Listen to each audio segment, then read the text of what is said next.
This service is provided in high definition by freeconferencecallhd.com. There are 2 participants in the conference. Please announce yourself.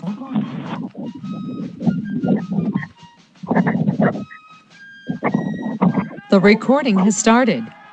All participants are muted and they can unmute themselves.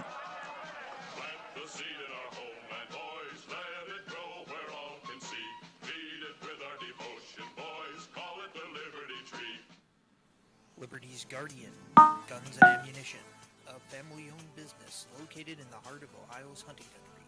Let us help you find the right shotgun or rifle for you. Or if you're looking for a pistol or concealed carry, we have a nice selection of compact and subcompact pistols for that too. Check out our website at www.libertiesguardian.com. That website again is www.libertiesguardian.com. Go to the website and check out our selection today. We all need to prepare ourselves. You might have the food, water, gold, and silver, but ask yourself, are you truly prepared? That's why you need to visit MaineMilitary.com. MaineMilitary.com carries everything you need. Gas masks, fire starter kits, high-capacity magazines, chemical suits, military surplus items, and much more. Do you own a firearm? MaineMilitary.com has a large selection of pistols and rifles suited for your needs. Are your local stores sold out of ammunition?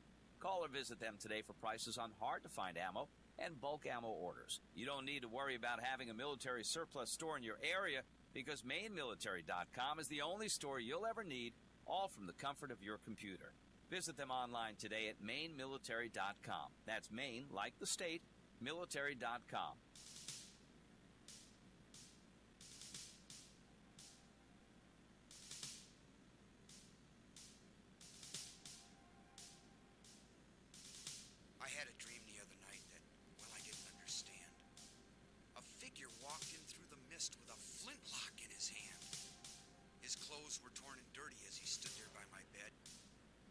Off his three-cornered hat, and speaking low to me, he said, "We fought a revolution to secure our liberty. We wrote the Constitution as a shield from tyranny. For future generations, this legacy we gave. In this, the land of the free and home of the brave. The freedoms we secured for you, we hoped you'd always keep. But tyrants labored endlessly while your parents were asleep. Your freedom's gone, your courage lost. You're no more than a slave. In this, the land of the free and home of the brave. You buy permits to travel and permits to own a gun. Permits to start a business or to build a place for one. On land that you believe you own, you pay a yearly rent. Although you have no voice in saying how the money's spent. Your children must attend a school that doesn't educate. And your Christian values can't be taught. According to the state. You read about the current news in a regulated press, and you pay a tax you do not owe to please the IRS. Your money is no longer made of silver nor of gold. You trade your wealth for paper, so your life can be controlled. You pay for crimes that make our nation turn from God and shame. You've taken Satan's number. You've traded in your name. You've given government control to those who do you harm, so they could burn down churches and seize the family farm, and keep our country deep in debt, put men of God in jail, harass your fellow countrymen while corrupted courts prevail. Your public servants don't uphold the solemn oaths they've sworn, and your daughters visit doctors, so their children won't be born. Your leaders send artillery and guns to foreign shores, and send your sons to slaughter fighting other people's wars. Can you regain the freedoms for which we fought and died? Or don't you have the courage or the faith to stand with pride? And are there no more values for which you will fight to save? Or do you wish your children to live in fear and be a slave? O sons of the Republic, arise, take a stand, defend the Constitution, the supreme law of the land. Preserve our great republic and each God-given right. Pray to God to keep the torch of freedom burning bright. As I awoke, he'd vanished in the mist from whence he came. His words were true. We are not free. have ourselves to blame. For even now as tyrants trample each God-given right, we only watch and tremble, too afraid to stand and fight. If he stood by your bedside in a dream while you were asleep and wondered what remains of the freedoms he'd fought to keep, what would be your answer if he called out from the grave? Is this still the land of the free and home of the brave? God bless you. God bless this republic.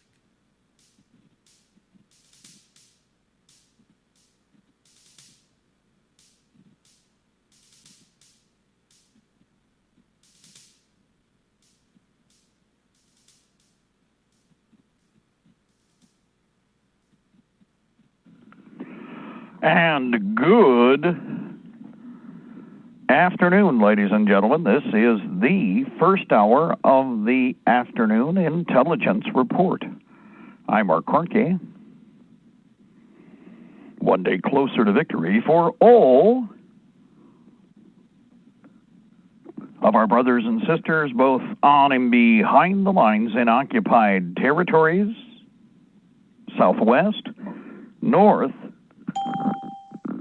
Northeast, West, and South. Ladies and gentlemen, you were listening to us on Libertytreeradio.4mg.com, Liberty Tree Radio on YouTube, live stream, and we are on AM and FM micro stations, CB base stations, and Ultra Net, Hallmark, and Golden Spike Technologies east and west of the Mississippi, along with Alaska.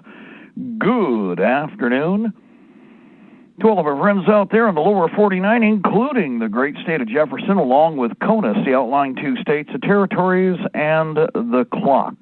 It is 5:07 p.m. Eastern Standard Time. It is Thursday. It is the 29th of October. It is the 12th year of open Fabian Socialist and Soviet Socialist occupation of America with a K, 2020, Old Earth Calendar, 2020, Battle for the Republic, Dance of Swords, and a friend is gone.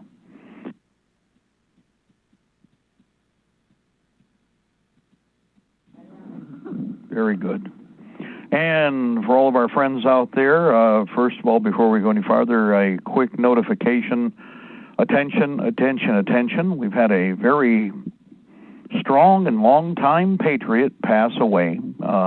Jim Monahan died yesterday at approximately noon after succumbing to liver cancer and a series of other cancers that overlapped and infected other parts of the body simultaneously. A great patriot, a very kind man, a very gentle person in that respect. A very faithful and religious man, Christian, and again, always willing to help other people, very much cognizant of the threat that you face. And by the way, the Monahan name, if you recall, he's actually one of the two brothers, Jim and Tom Monahan. Jim and Tom created Domino's, which of course all of you would recognize, Domino's Pizza. We don't have any information on time for services, etc. We'll give that all out as soon as we have the information. The family, of course, is taking care of that. They were prepared and working to make sure that everything would be there in copacetic and reasonable time. So it's, again, making contact with the family. We'll stay in touch and progressively let all of you know when the funeral services will take place and where. So, again, a great patriot, long-standing patriot, really good friend. Captain Monahan, you've heard me talk about him, helped to build a lot of communications resources across the whole of the patriot movement in the Midwest, but specifically here in Michigan. He did a lot to help other people build our very vast integrated communication system. Everything from basement broadcasting, in other words, all the way down the bottom of the frequency range, up to extreme high. We have technology otherwise wouldn't exist if it weren't for Captain Monahan.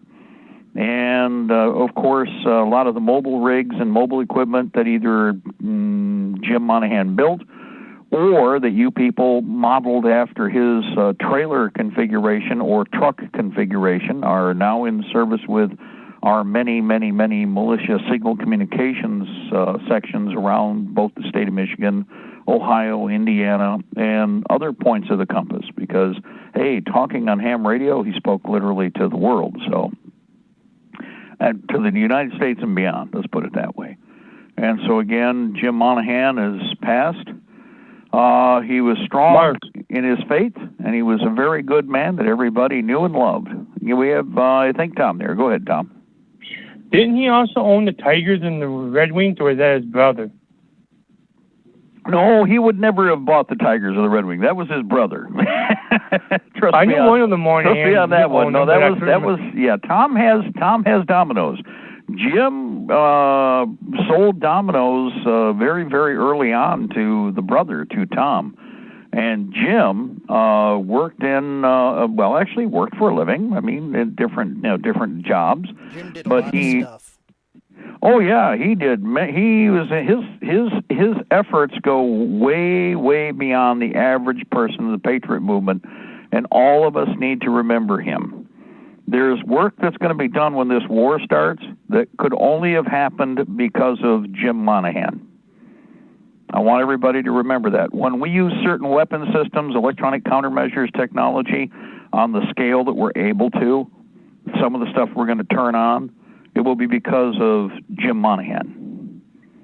I want everybody to remember that. The reason many of you will survive and live to fight another day is because of Captain Monahan and the work that we pressed day after day after day after day, year after year. We have built a deep electronic countermeasures technology base across the whole of Michigan. It is in every county. It is in the Upper Peninsula. It is deep. In fact, we're right on top of enemy broadcasting operations that they believe we don't know about. And the sole purpose, give us time. In fact, basically it's the Russian dead hand system. They light up, they shut down. Because we'll light them up too. Okay, so it works both ways. But the monitoring technology alone that he helped to build across the whole of the state, give credit where credit's due. Jim Monahan made that happen. He's been, working, he was working at a feverish pace on all kinds of technology. Guys, he was into steam engines. In fact, even up until just before he passed away, he had a series of steamboats that he had built. Boats, not ships, boats. Shallow draft, neat little engine. If you look at Edward's videos over on Libertytreeradio, go over to Libertytreeradio on YouTube. Go back through our archives to the Jim Monahan engine show. There's a couple of videos posted there. If you pay attention, you'll see some really neat videos of a steamboat. That is a completely self-contained little boiler that fits right in the middle of any John boat or V-body boat you got. And with the unit attached to the transom in the rear, you can just like the African Queen, guys. Only a small-scale version, which, by the way, used to be the norm on the waters. Doesn't require gasoline, and anytime you need fuel, you just pull up to the shore, snap some sticks, break some old, don't cut down anything fresh. You want all that old dead wood, and then you turn right around and feed the boiler, and you keep right on chugging along. And Jim would set that up at every one of his yearly events in the pond over there by Domino's Farms. And everybody could get in the boat and go around the little pond there. The ducks would come in. The ducks were quite fascinated by the steam engine, as opposed to probably a regular lawnmower or a boat motor. So it was rather fascinating. The ducks would come right in, come right up, and we're trying to figure out what that thing was. We got some of that on video and on still footage. So steam technology, alternate communications, alternate transportation, all kinds of other things that he built, including vehicles, whole vehicles from scratch, all kinds of neat stuff. And, of course, he had a complete shop that could do pretty much anything, and he developed the shop to his own specs based on common sense, use and needs. So a lot of work done, and a good patriot, and we hate to see him gone. Actually, he died on my birthday.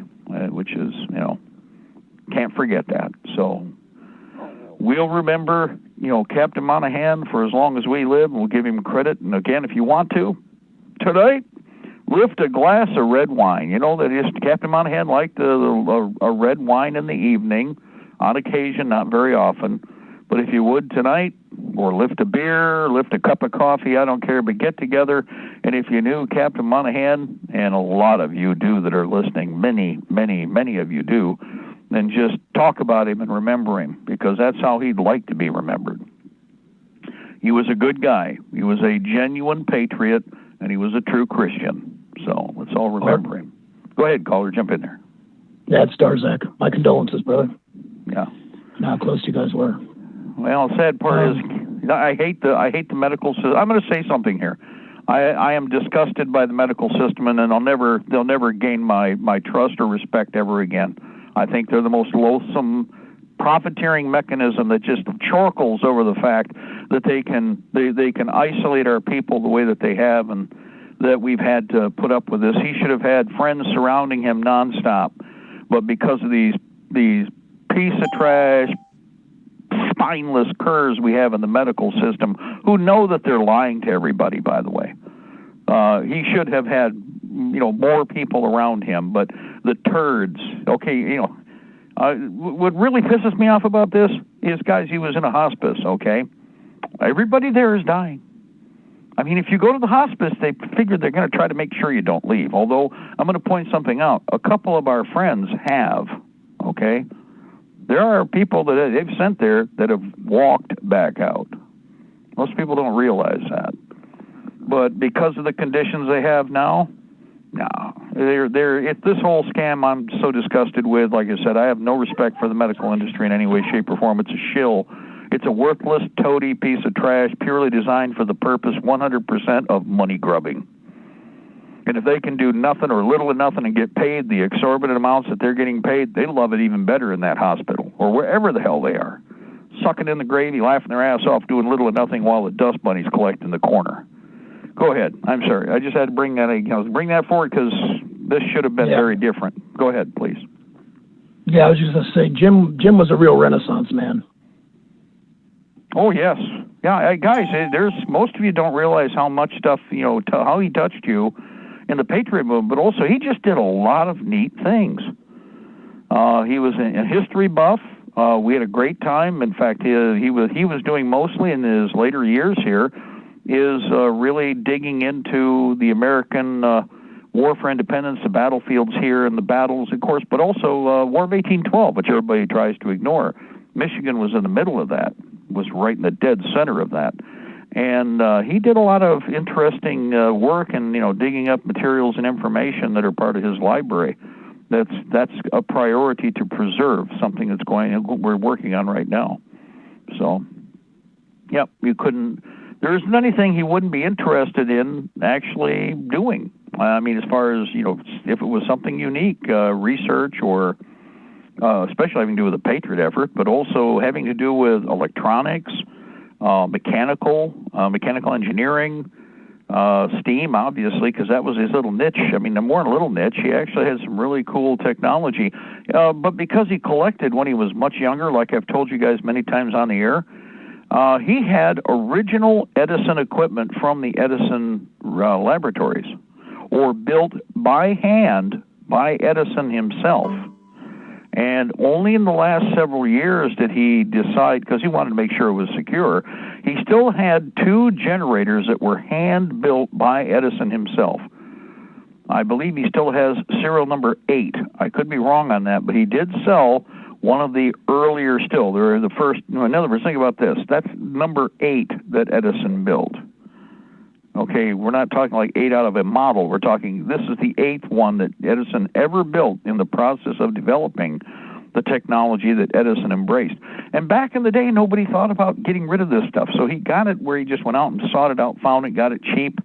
And to be quite honest, the one that he sold paid for, a pole barn, a whole bunch of other equipment, and a whole building full of other radio equipment that he picked up.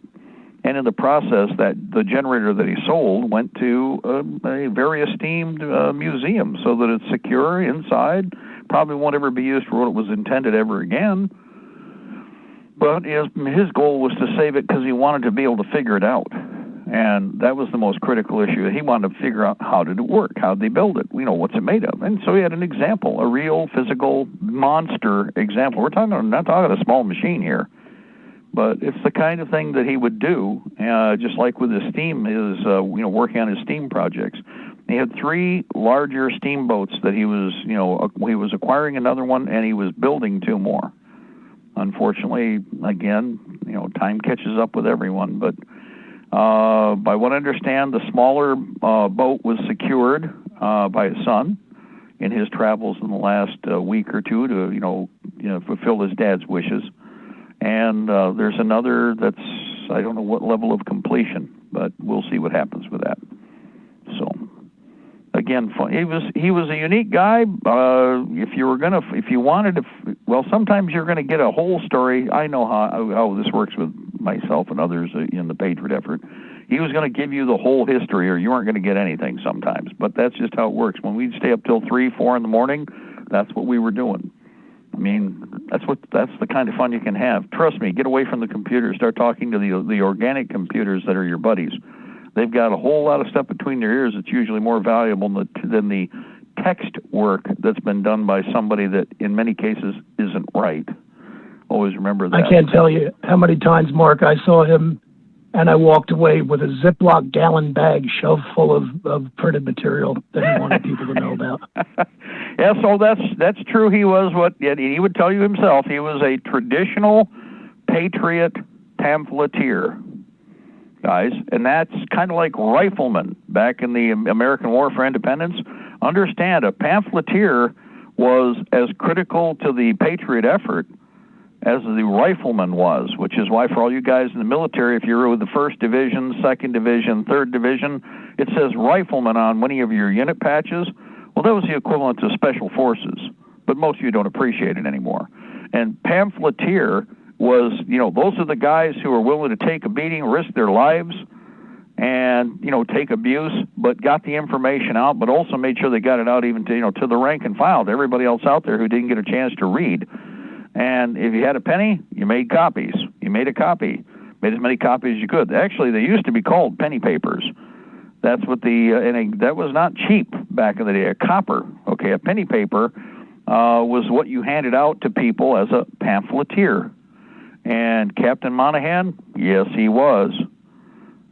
Papers, CDs, VHS tapes when VHS tapes were the standard, cassettes when they were the standard, all of that and more. And a mountain of material and a mountain of information, pocket constitutions. In fact, he was just asking, we had wanted, before we found out how ill he was, we were just going to go out and pick up another couple of cases of pocket constitutions because we run out. We needed more. We have a few left on the shelf, very few, but we needed to go pick up another 500 per case, and he figured, well, at least need 500 more, if not, maybe twice that. And he footed the bill on that himself. We all take care of these things ourselves. It's part of what we consider the cost of waging war against the enemy. And many, many, many, many, many, many, many times he stepped up to the plate. Bad weather, good weather, he was there for every one of those meetings out there or rallies you had. Some of you guys know this. And in many of those rallies, he had spoke. He's on video. Some of you may have missed that. He has, over decades, he is on video. He spoke at many of the different Patriot events. So this is this is a man who very, very much worked in every venue possible and enjoyed and embraced life appropriately. And he never gave up. And he never lamented about how we're doomed, we're all going to die. The only question he ever is, have we won yet? First thing he'd say when he'd show up, have we won yet? Yeah. Of course. Yeah. Hell, have we won yet? Are we beating them? Which is the attitude you all have to have. That's the kind of, you want to win? That's the attitude you got to have. And somebody say, well, he's dead. He's gone, but he's not dead. He lives on. He lives on. Not only that, miss him already. I remember one of the first times that I saw him, I met him. He came into the house, and it was the middle of winter. And he had these giant overalls on. I thought he was a larger man. He got in, and it was warm in the house, and he said, let me get these off. And he took the overalls off, and he had another set on underneath. He took those off. I'm like, wow, you really are a slender guy. I thought you were as big as I am. Yep, and well, that's because he always worked. He always worked, guys. If he was up during the day and he was up early in the morning and would stay up as late as necessary. But while he was around the shop and around the working on projects, he was outside. There was no such thing as winter for him. Winter, you work just like you do any other part of the year. That wasn't slowing him down at all. So exactly what you described, and he lived in that environment, and he was dynamic in that respect. He had energy, but in fact, he get frustrated by everybody else not moving fast enough. I know how that is, and it's like we got to get this done. Sometimes you got to watch that though as you get more energetic, but you get older. Remember, guys, I've told you before. At some point, that saw is going to catch you. I'm worried about the saw so much as you got to remember we'd moved tonnage. We knew how to be stevedores. And myself, Edward, Eric, actually the whole family and all of our friends at one point or another have to pitch in and help move stuff because he would acquire things or we were moving things to another location. Like I told you guys, we built stuff all over this. He built stuff all over the state. I wasn't involved in everything that he did. It's not possible. So he was constantly on the move, assisting other people. When we'd have questions, we'd bring the consortium together. Jim would get together with the other techs that we have that were all, again, everybody bouncing off everybody, come up with a solution. And example, 2 of the shortwave 8-mile-long arrays that we've set up, Jim helped engineer. He actually designed. Now, there's another gentleman. In fact, one of our other Jims passed away here not long ago. And he is actually he was the core engineer that set up the large shortwave arrays that we have on standby. Each one is about 8 miles long. And right now, if we turn them on, we control broadcasting here until they bomb them. We've always joked about that. It's like, yeah, turn it on and run. Why? Well, it's going to be kind of a bomb magnet, son. But for however long it runs with the transmitters we have, as big and beastie as they are, oh, hell. Guess what? We're the only thing you're going to hear. We are absolutely the only thing you are going to hear. And that will be it. And Jim helped with the last of that project, 8 years ago? So it's been a while. And, you won't need a radio for that. You'll hear that in your feelings. Yeah, if you're close enough, you can just sit in the car and listen to it come over. You're off the power grid speaker, no matter what it is. In fact, if you're wearing something, you'll hear it on the cell phone. You'll hear it on your car speaker sitting out in the driveway, and it's going to be booming, okay? Well, you don't worry about the volume control. It won't be relevant. Seriously. And all of that is Russian dead hand now, but Jim helped with the last of that. The last of the cables, the last of the big beam stuff was already put in place, and wherever we could do stainless, we did stainless. One of the things he loved doing is scrapping, going into scrap yards. And everything that we could, like I told him, we started this project, 1996. And we got the first array finished in 1998.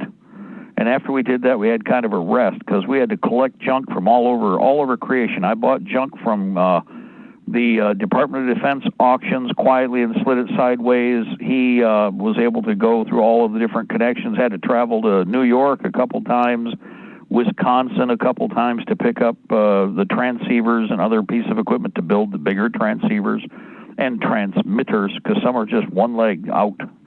And then we had to start running, line. We had to find cable and lines, and you're talking big bore. But with all the stuff that we knew and everybody we knew, it didn't take long. Number 2 was finished while I was away, and the Jim and the Jims, both Jims, along with another person listening right now who's probably kind of not too happy because he just found out that, Jim's gone. But the second one was finished in 2003, and the last one was finished about 2012. So you got to figure that we've got those, they're just the Beastie Boys. And one thing about Michigan with radio transmission, and this is something that, if you're, like I've always said, Jim reoriented himself up north. Well, guys, up north puts you on the high ground. And being up in the, up above Lansing, Michigan, or actually up where, if you look on the map, Clare, there's kind of a line there. That really is the demarcation line. That's the high ground. Once you get past Lansing, you're going uphill on the extreme. You just don't realize it. And Michigan is the perfect location for monster broadcasting because those big pans, the Great Lakes are all around us. The pan, those are big reflective surfaces, okay? It's kind of like a big ground plane. And on top of that, the material underneath the soil, everything, the composition, plus the height. Oh, I'll tell you, when the time comes, half the planet and more can hear one broadcast. So, again, like I said, we'll see what happens. This is going to be really interesting. It's already the 29th. Again, Jim Monahan passed away yesterday, on the 28th, about noon, and we just got the message, but, there's no way we could get there for, there was no rushing to him.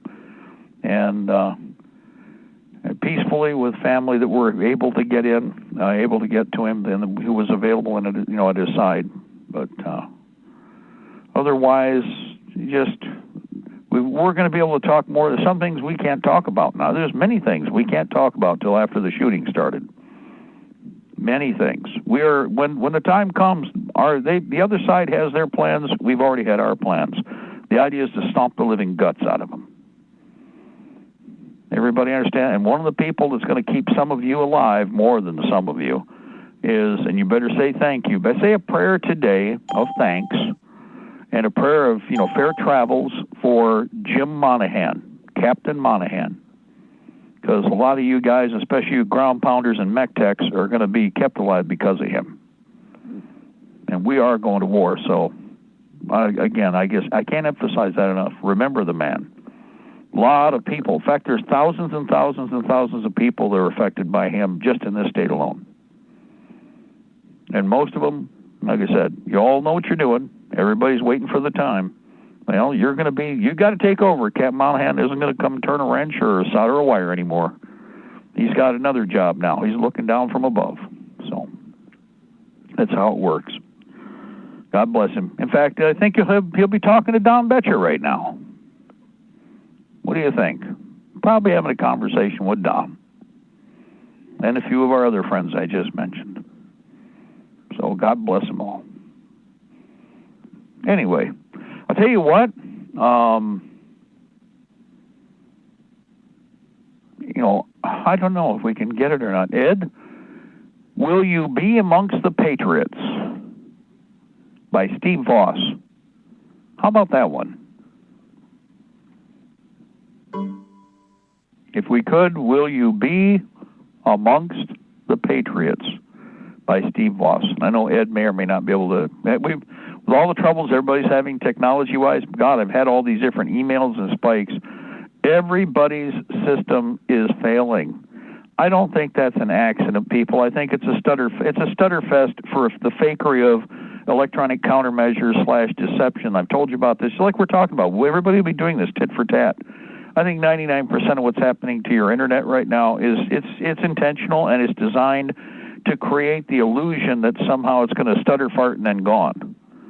This whole system could run could run very, very well. If it weren't for the spy rats, so I mean, the biggest waste of time we have is the parasites like the NSA, the Jewish Mossad, and all the other turds, with all of the vast amounts of spy tech that they've spent billions on and connect to all of the different software and everything else. If you got rid of those turds, you wouldn't know what to do with the way your equipment works. But it's the excrement and the filth that have just sully everything. They dirty everything. They're not worth having around, and they're worthless turds. It's just like the crap communists overseas. We have our crap communists here. They're in the NSA. The crap communists, the Jewish mob. The crap communists, in Europe, it's the same way. If you got rid of all those asshats, do you know how wonderful this system would work? How beautiful it would be? Hey, Mark. It's just a sad, sick truth, but it's fact. Anyway, we got another caller. Caller, jump in there, please. It's Phyllis. Oh, by the way, I couldn't find much about the Trump coin, I could find out that Victory Mint was one of the ones that was making those, and they're actually giving them away. They were giving so many of them away. There we go. Well, you see, that's what I kind of figured. That makes sense. Again, it's who was making the Ron Paul coins? I mean, it was independent. And, of course, now they may or may not give them away. I would have given the copper ones away. I'd have bought the copper ones, and I'd have been giving them away as promotionals. You know what I mean? But I've been selective. I just wouldn't give them to anybody. But it'd be fun. That was Sorry, but that was one thing. But then the other thing, there's a couple of things here. When you're talking about communications and the like, we use cell phones, we have Wi-Fi, we have all these things that make it so that even if we don't have a solid wire internet connection, we can still have a connection somehow to the internet, including we could use satellite dishes and the like. Is there any way that you can use a CB radio or something like a shortwave and somehow connect that in so you're actually getting a frequency, you're getting a frequency out, coming back, and it's translated into something that's actually on your computer? Well, you can do what's called packet radio to jump from, say, a computer laptop out to somebody else. And we have done that with CB. We did that with, we've experimented, that's been 20 years ago. I mean, we already have the technology down. Anything that can repeat can send a data stream signal. The biggest problem is reliability of signal. How clean is it? One of the things about CB that everybody complains about is variance in reception. Well, the reason for that is because of, it's a long-wave broadcast. When you start looking at, where you are up and down the dial, you can do CB, but what happens is when you do data streaming, this is why, for instance, you'd want to use, if you could, beams, the big beams. Omnidirectional antenna means your signal is going out in many different directions. You still have all of the environmental condition, solar activity that will affect the signal. So it would vary for short range or for intermediate range with CB. It'd probably be just fine. I mean, it has been. We've done that. The big thing is that to reach farther, if you were going to use, say, any particular radio system, is if you could, to have directional signaling. Now, that means, your antenna arrays need to be able to... Yagi. Yeah, it needs to beam. Like a Yagi antenna? Yeah, CB antennas, what we call a set of beams, you probably have seen them maybe years ago. They're big arrays, right? Well, that actually is a Yagi antenna. That's what a set of beams are for CB. They're fairly large by comparison, whereas, like, say, 800 meg is like holding a ray gun, about the size of a tine on an old TV antenna, about 24 inches long with a series of cross tines. The ones that we built, we actually put a little pistol grip on made out of wood because you want it insulated so you don't ground out. And then in the base of that, I put a hollow, well, actually the wood is wrapped around a metal tube that is, possible to be able to sit on a piece of conduit or whatever, and then I can raise that and I can turn it. I have a little bit of a handle also on the back, kind of like a mop handle, little one, short one. And what you do is you can listen, and with the 800 meg, what we were doing is I could actually fine-tune where the antenna should be posted. You do the same thing with a set of beams with a CB. Now, all of the different radios out there, technically, we can build a Yagi-type antenna. Now, the arrays will be larger or smaller. Some will be full wave. Some can use quarter wave arrays. It depends on what you're willing to commit to and what you're expecting in the way of, send and receive.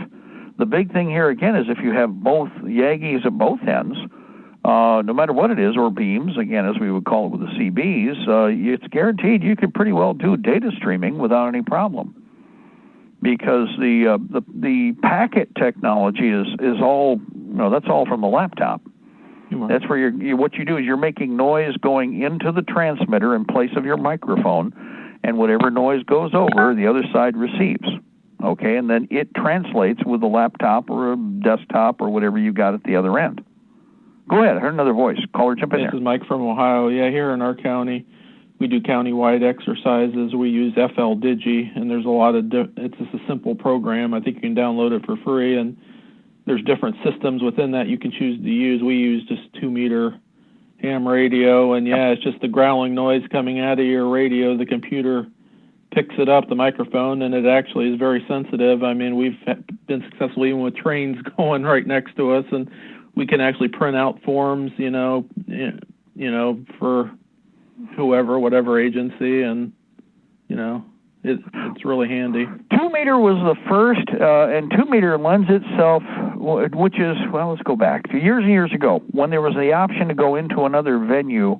2-meter was selected because of its clarity for alternate communications and for what eventually, well, we know it now, it could jump from one area to another around the wire phone net, which was originally why everybody liked it. The quality of the transmission was such that you could do electronic commerce signal calls over it, which is why big businesses picked up on 2-meter. Before you had the Watts lines and the 800 meg or the constant phone system data streaming that was eventually done. The 2-meter preceded that by probably close to 6-7 years. And the 2-meter was especially good for even starting out and doing early, basically, I guess it was really stoppy, but actual video imagery. And in fact, that got pretty good pretty fast, because every place where the 2-meter was developed was typically where people were in aerospace. And because of that, there was a lot of excess material that was either for R&D, research and development, or was final production technology but may have been shifted out of very quickly. There's a lot of equipment like that lended towards making 2-meter work so well. Now, today, 2-meter just looks like every other radio out there. But at the time, 2-meter was space age ahead of everyone by, it felt like it was a century. And it's still a good choice because of, again, clarity and signal. The only thing is, with what I would do now, again, like I said, laptops, and go point to point just like the military did with all of its radios at the end of Vietnam. They don't talk much about that, but packet radio, although it was developed privately, again, the private people did all the work. The government found out what the private people were doing, and then they scabbed off it. It's always the case. It's not always the other way around. Oh, government research, and then everybody stole it. No, BS. Government steals crap from us all the time. And in fact, they tried to steal. I will mention this again with 2-meter, guys. The government tried to steal 2-meter after we built it. I learned electronics building. In fact, we just had this conversation before Jim passed away, back, in fact, when we didn't know, the day before we didn't know what was going on with him. But, we were kind of discussing 2-meter relays, repeaters, because the one that I gave him, which is now in another safe location, the first one I gave him is one that I physically helped to build. It was the size of a refrigerator. And it was one of the first 2-meter repeaters here in the area for building up the bigger, greater national net. And after that, let me give you an idea, Motorola started building them. Okay, well, when Motorola builds them, that's government. That's one of the biggest government parasite contractors on the planet. But Motorola got really twitchy about 2-meter. They loved it. Then all the private companies loved it. So all of a sudden, after everybody built these networks up, and the 2-meter was, in fact, even advanced by all the small, real American businesses, the Fed wanted to come in, kick everybody off it, take over all the repeaters, and they were going to use it for your cell phones. That really was the mission. You wouldn't have been talking on 800 meg initially. You guys would all have been talking on, probably would have gone to federal agencies like the NSA, bat faggots. They would have gotten it and you wouldn't, is what it probably would have happened. But a dogfight took place, and there was enough money behind it that we actually saved 2-meter for private use. That's an epic history-making thing all in itself. It was just timing is everything. It took place in the 70s and the early 80s. Everybody didn't trust government. We were pissed at what we saw. We knew what was going on with the police state, and so all the numbers hit perfectly for the defense of private property. And the rest is history, as they say. So you're still talking on 2-meter privately because a lot of other people that came before you. It's a good choice because you can drop down to radio signal without a problem. Not many people like it because it lends itself more towards the very mission we're talking about, using the individual transmitter as a retail receiver and going to a wholesale hub and then moving out from that hub to another hub to another hub to wherever, and then back down to being, back down to 2-meter local. I know we have the issue right now of the FCC's trying to steal some of the ham spectrum that's in the 800 meg area. And I know one of the reasons we're so popular here is one of our governors got bought off by Motorola, and he forced marks essentially on all the counties, and all the police are using it. Well, it works well when it works, and when it doesn't work, it doesn't work. So we've been providing backup communications for emergency services in the county just with our, analog, 2-meter and also some 70 centimeter. So. Yeah, by the way, thank you for bringing it up. Guys, I'm going to repeat this. Don't get rid of any of your analog equipment. It's probably what's going to survive in the long haul what's coming. Well, you can always buy new, but never get rid of your old. And again... The county, essentially, they just threw away all their analog stuff. There's a couple fire departments that have refused, despite the pressure from the sheriff and stuff, and thank God they've kept what they have because it always works in a pinch, whereas the mark system doesn't. Yep, and another thing about that, remember, that was the reason, the argument for building it in the first place, because of survivability.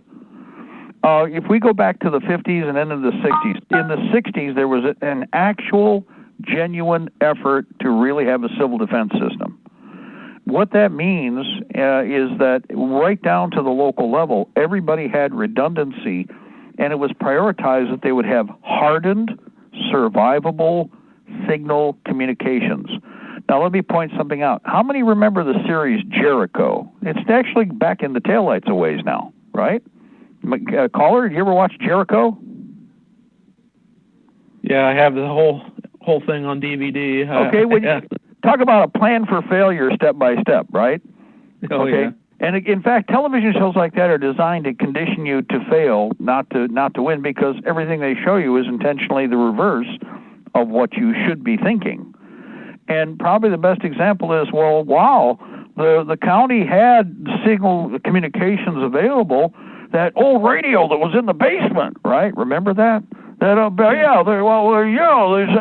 So basically they were all flat-footed. All of them didn't have a clue. They had all the stuff that was the latest Fed money, money tit.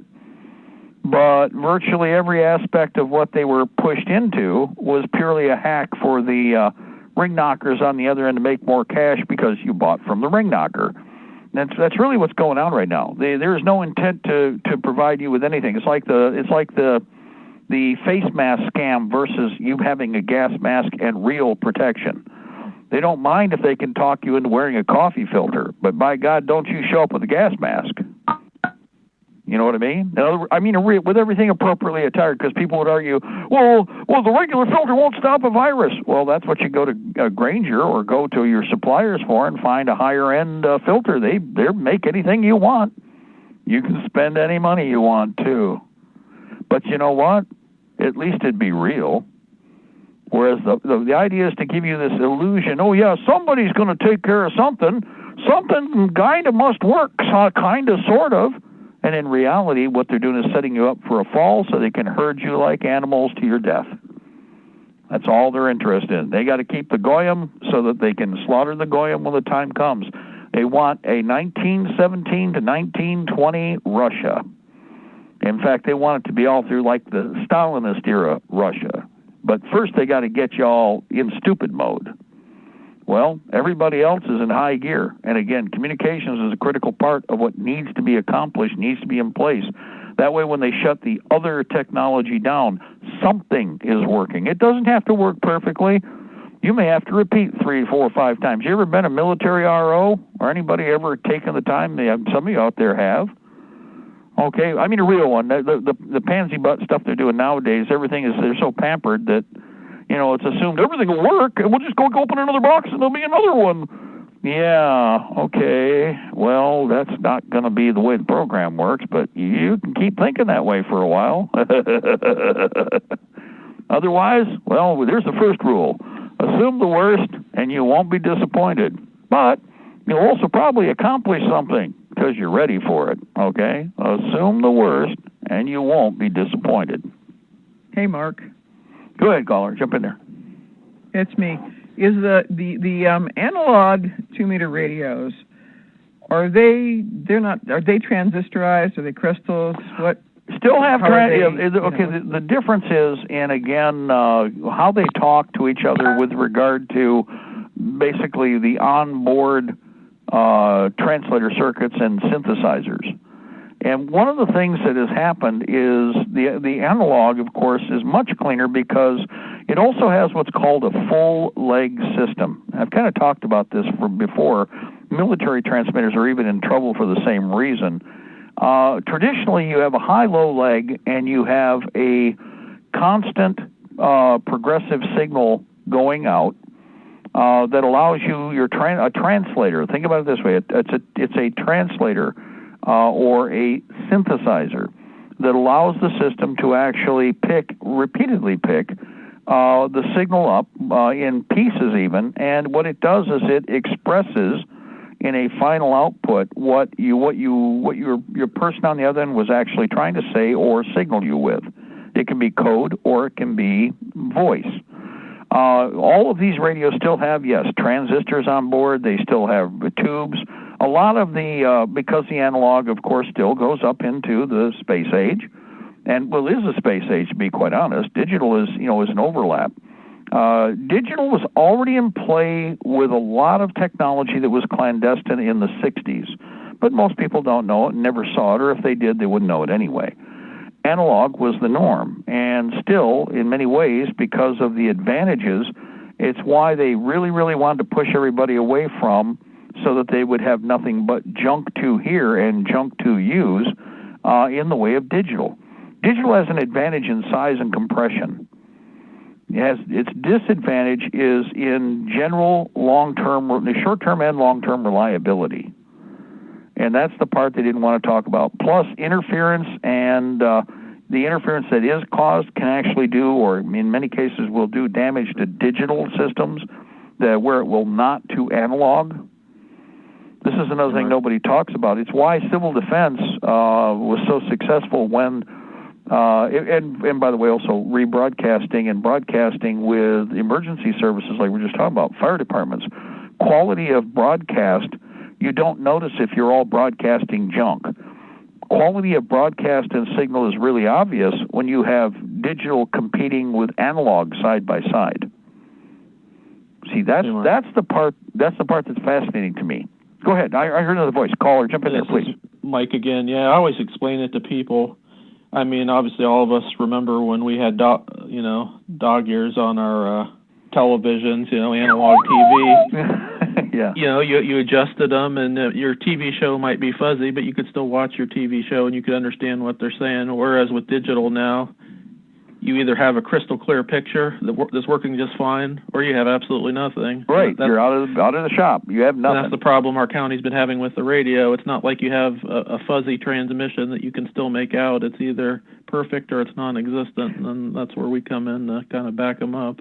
And that's one of the things, too, is remember that if you have, this is called working the radio. You may remember that term, guys? You used to hear, well, I'm working the radio. Well, you literally were. The operator knew how to work all of the bells and whistles that could bring the signal in or line the signal up. Now, it was a manual system, but again, one way or another, you still got a signal through.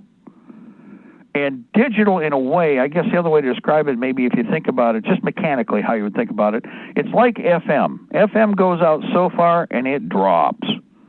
FM is as clear as a bell while you're inside that mushroom of broadcast. And it's why FM eventually thought, wow, that's really good, because they could sell, market, and control specific frequencies out to a certain point and actually well-regulate them so they could sell more licenses closer together. Think about from the government end, if they're wanting to make really some money but also control.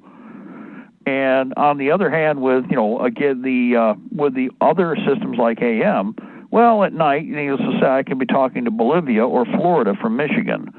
In fact, I would point out like WJR, an AM station. AM during the day, relatively close, signal is short, although it still bounces out a ways. At night, one of the biggest audiences that you'll have call in to the talk programs at night on an AM station. In this case, like in Michigan, the way they arrayed their antennas was for the retirement crowd down in Florida that all moved from Michigan. And they knew by doing this that they actually kept a big chunk of their long-term audience. That's a little math formula most people don't realize. AM allowed them to actually sculpt their market, which is what they did. But the broadcast and the range are, phenomenal. It may not be perfect, but it's phenomenal. And that's where, again, you don't throw your older systems away, your older equipment. In fact, what we've done, or I've done many times, if I have a lot of stuff that is extra, I keep running into it, I try to pool it. I give it to people that I know already have it. It's like when I have certain handheld radios I find. They go to certain militia units. Why? Because I already gave them 60, 70, 80 of them, and I just gave them 35 more. Now they have the exact same unit. They're all familiar with it. They don't have to relearn. And I keep building the inventory up so that they have spares and extras. If I find one, I give it to them. If I have 20, I give it to them. They go to that area of the state. They go that area only. Now, the same is true with all the old analog equipment, although the analog, we have it riding side by side. All the old analog equipment is right there, tinned up, already secured from, EMP issues, because all radio equipment is susceptible. All electronics is susceptible to EMP to one degree or another. The other thing we don't talk much about is microwave sweeping. Now, understand that electronic countermeasures equipment is above you, okay? Remember, you've got countermeasures aircraft that they'll be wielding against the American people. The traitors in Washington are planning on waging war against America using the Chinese, using the Canadians, using whoever else they can pull, because they can't count on everybody here anymore. They certainly are counting on the Antifa types and the BLM types to ransack you and burn you, to push you towards the police state. So when the police state hits the American worker, in hand in glove with Antifa and with BLM and with all the rest of the communists that they like the communists. They do not like you. This government does not like you if you truly believe you're an American, if you believe in the Bill of Rights, if you believe in the Constitution, if you believe in sovereignty. They hate you. Period. I don't give any lip service that Trump gives you. Those son of a bitches hate you. They all hate you. They're trying to figure out how, like the old Wicked Witch of the West, how to rape, kill, pillage, and burn this country. And you know what stopped them so far? Your guns. You know what else has stopped them? Well, every once in a while, even though they might have been brain dead, more people have their epiphanies. And the more that have their epiphanies, the more people that wake up and realize, son of a bugger, they'll kill me too. Well, no, we're just going to kill those other guys. You help us kill those guys, and you'll help kill off the gun owners, and the cops will be safe. Well, not all the cops. A lot of the cops will drink that Kool-Aid. They're stupid enough. But there's a bunch that aren't that stupid and are smart enough to figure out what's going on. Same is true with a lot of other people, and it's through all walks of life. That's the division they still can't overcome. So the only thing they have left right now, guys, which is why communications is so critical, they got to do another 9/11 type murder on us so they can try to get us into an international war. Because the communists, the filth in Washington, the satanic Kabbalists, the occultists, the pedos, you see what they all are? Look at all the stuff you're seeing nationally and that you can acquire your fingertips. They have to escalate things and get us out of the country so they can damage us in the country. God bless the Republic. Death of the New World Order. We shall prevail, ladies and gentlemen. The Empire's on the run. We're in the march. Steve Voss here, and we're going to take off for a bit. We'll be back. God bless you, Jim Monahan. If my life be laid down, let it be on sacred ground.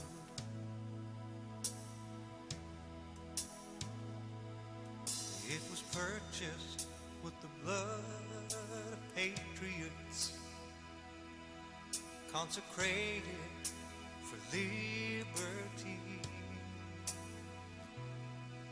protected through the generations. Now the future rests with me. This sacred ground deserves my all, no less for God, for freedom's call. And if my life be laid down,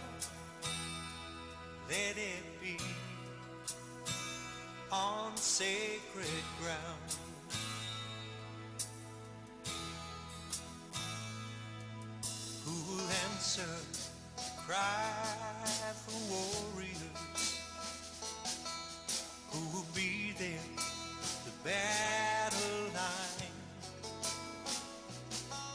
who will lift up a prayer for courage, who will bury me if I die. This sacred ground deserves my all, no less for God, for freedom's call. And if my life be laid down, let it be on sacred ground. If I should die, watch o'er my family. My brothers shed no tears for me. I will be among the angels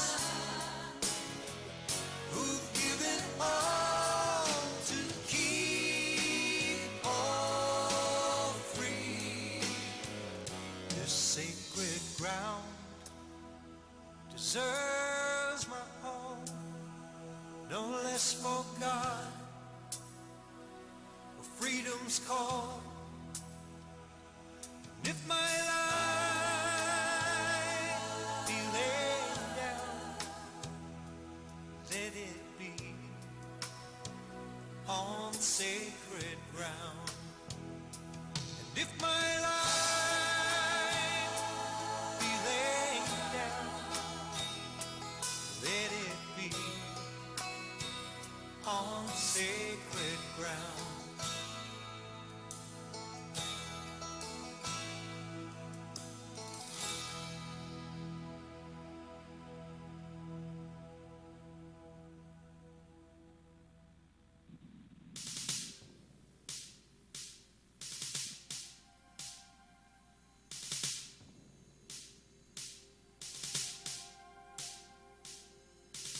I had a dream the other night that, well, I didn't understand.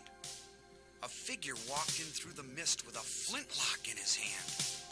His clothes were torn and dirty as he stood there by my bed. He took off his three-cornered hat, and speaking low to me, he said, "We fought a revolution to secure our liberty. We wrote the Constitution as a shield from tyranny. For future generations, this legacy we gave. In this, the land of the free and home of the brave. The freedoms we secured for you, we'd hoped you'd always keep. But tyrants labored endlessly while your parents were asleep. Your freedom's gone, your courage lost. You're no more than a slave. In this, the land of the free and home of the brave. You buy permits to travel and permits to own a gun, permits to start a business or to build a place for one. On land that you believe you own, you pay a yearly rent, although you have no voice in saying how the money's spent. Your children must attend a school that doesn't educate, and your Christian values can't be taught according to the state. You read about the current news in a regulated press, and you pay a tax you do not owe to please the IRS. Your money is no longer made of silver nor of gold. You trade your wealth for paper, so your life can be controlled. You pay for crimes that make our nation turn from God and shame. You've taken Satan's number. You've traded in your name. You've given government control to those who do you harm, so they could burn down churches and seize the family farm, and keep our country deep in debt, put men of God in jail, harass your fellow countrymen while corrupted courts prevail. Your public servants don't uphold the solemn oaths they've sworn, and your daughters visit doctors so their children won't be born. Your leaders send artillery and guns to foreign shores and send your sons to slaughter fighting other people's wars. Can you regain the freedoms for which we fought and died? Or don't you have the courage or the faith to stand with pride? And are there no more values for which you'll fight to save? Or do you wish your children to live in fear sons of the Republic, arise. Take a stand. Defend the Constitution, the supreme law of the land. Preserve our great republic and each God-given right. And pray to God to keep the torch of freedom burning bright. As I awoke, he'd vanished in the mist from whence he came. His words were true. We are not free, but we have ourselves to blame. For even now as tyrants trample each God-given right, we only watch and tremble, too afraid to stand and fight. If he stood by your bedside in a dream while you were asleep and wondered what remains of the freedoms he'd fought to keep, what would be your answer if he called out from the grave? Is this still the land of the free and home of the brave? God bless you, and God bless this republic.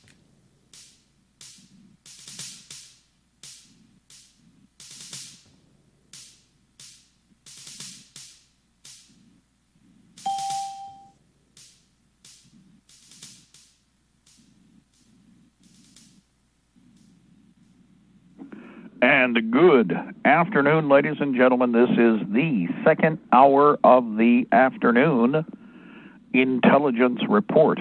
I'm Mark Kernke. One day closer to victory for all of our brothers and sisters on and behind the lines in occupied territories, south, northeast, north, and southeast.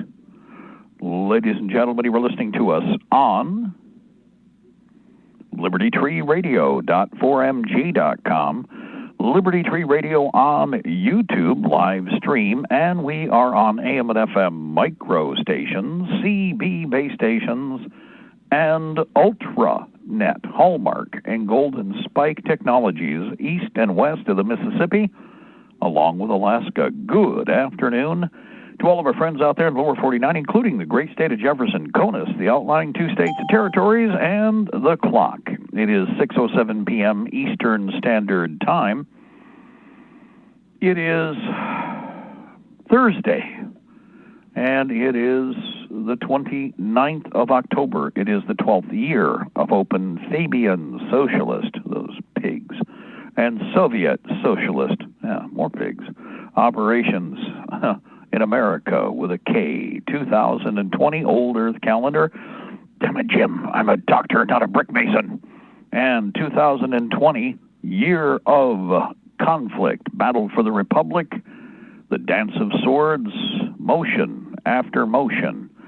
You know, real quick, if you haven't watched, over on YouTube, there's some phenomenal video work, pieces that were done by duelists who are into the sword in many different styles. In fact, there are so many that they are just amazing to watch. They're actually reenactment to a degree, but they're in the traditional form with the traditional European blade. And it is fascinating to watch the level of skill with these groups, with these associations and groups. They do costume correct, not the hacking and chopping with battle axe and broadsword. We're talking more recent, more into the 15s, the 17s, 16s, and 1700s.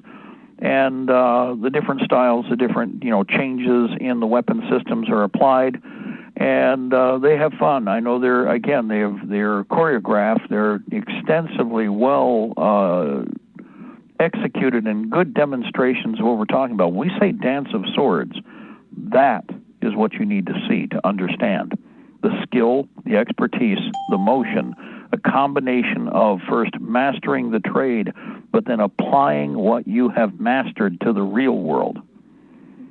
That's what you all need to be part of. You need to take dead cold serious what's coming. These people think the communists on the Trumpite side, the communists on the Biden side, there's all the characters that run both of those packs. Behind the scenes, however you want to call it, the puppeteers from above, whatever, or, I should say, puppeteers with their tentacles from below, or the marionettes from above. What's fascinating about this is that they believe they're going to catch everybody flat-footed. In fact, they're really, really, really trying desperately to, one way or another, get everybody into the, it's futile to resist, you'll be absorbed, we're all doomed, hack, cough, coffee filter, blah, blah, BS, which is not working this next time around. That's the problem with playing the exact same claptrap in a second wave. People are kind of stepping back and looking sideways at each other and then looking at the liars, and they're looking at the liars very clearly now, straight at them. Okay? By the way, I passed 2 or 3, we're so worried about hospitals. We're hospitals. We have 3 different hospitals that have shut down here within one county's distance that were as large as Chelsea Hospital or many of the others here. And all of them need to be open right now because we have a crisis on our hands, but just the reverse is the case. They have shut them down. We got a caller. Who do we have? Here we got Tom. Speaking of COVID or Corona, whatever you want to call it, being so Corona beer virus scam. Use that. Corona beer virus scam. I rattle that off everywhere whenever I talk about this crap. And everybody has to stop for a minute because it makes them think. So always do that, Tom. Corona beer virus scam. Anyways, go ahead. Anyways, my niece Hannah was supposedly around someone who that's positive for that, but instead of meeting her at the door in the morning, telling her that she was around someone that they let her go all the way through CTC, that's the Career Tech Center, that's like a trade school, and then Mystic School, where she goes to, and then told her at the end of the day that she had to be quarantined for 14 days because she was around someone that tested positive for it. Now, if it's that bad, wouldn't they have met her at the door that morning and told her she had to go back home and be quarantined that day? Well, they couldn't find anybody to come in to replace her, and nobody wanted to, and not only that, they're all terrified. She might have touched the steering wheel or the door, or she might even touch the stuff. So it's better to have her work her ass off for the day and then piss with her life. Don't you understand? Yeah. This is all fruit. There's no logic to any of it. There isn't. They're as fruity as the day is long, and as loony as the day. Loony as crazy as a loon. There we go. Get it right. Mark will get it right eventually. I thought it was kind of weird. They're saying it's so called bad. bass backwards, right? It's very bass backwards. Yeah. Well, they said this is so bad. We got but yet they let her go to school the whole day, 2 different schools, mind you, and didn't tell her until after school got over with. Kind of convenient. Kind of convenient. It's the somebody said that somebody heard disease. Somebody said that somebody heard that somebody saw that somebody said. Oh my God, you've got it. Well, maybe. Oh no, not at all. Well, somebody dare it. No, somebody may have had it.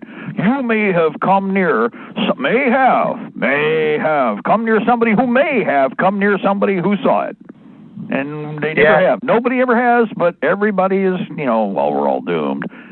The usual, it's arbitrary and capricious and purely a matter of what drama queen is pushing the agenda. How do you like that one? But I told my sister, I go, see, I've been telling you from the beginning, it's not that bad. Because if it was, they would have met Hannah, that's my niece, at the beginning of the school and told her she had to call my sister to come and get her and to be quarantined for 14 days, and she couldn't come back until she had a test. But no, they waited until the end of school to tell her that she had to be quarantined because she's supposed to be around someone who tested positive for it. It's like kind of,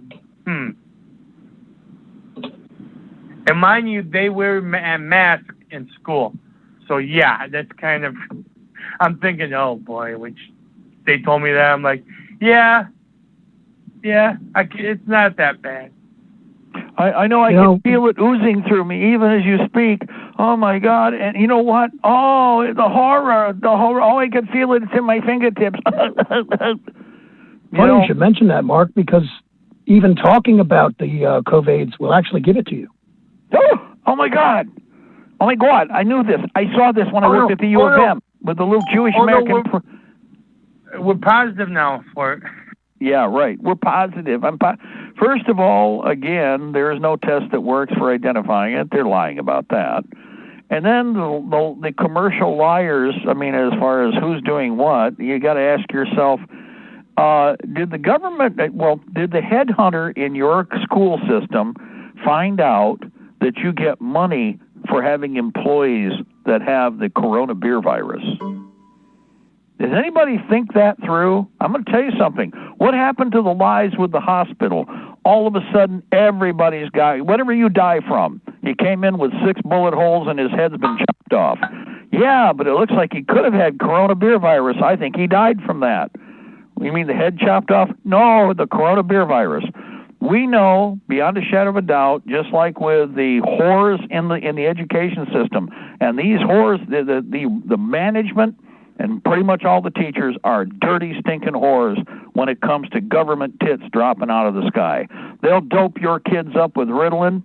They will blow your kids' brains out chemically and laugh all the way while they're reading their latest lust novel while the kids are drooling on themselves in the classroom. So don't you think that it's really what most likely is going on is they got this memo where the headhunter, and most of the townships and counties the counties mostly, have characters, guys, whose job it is to pour through all of the government postings for government tit money.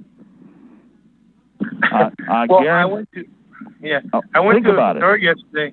I went to the store yesterday, and they had, from the order of the health department, what authority does the health department have?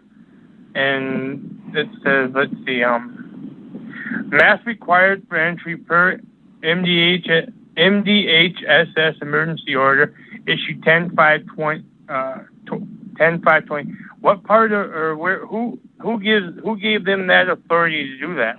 Well, they're no different from child perverted services, and both of them are going to need to be, walked out and executed here pretty soon. I mean, I don't think that the quote unquote health department is a commercial venture where again, well, not only that, but a socialist enclave. If you were to look, these are Biden minions, pretty much all hyper leftists. First of all, did they go to college? Yep. Were they cross-contaminated by communism? Yes, they were. Or do they think that they're special, their feces doesn't stink, yours does? Absolutely.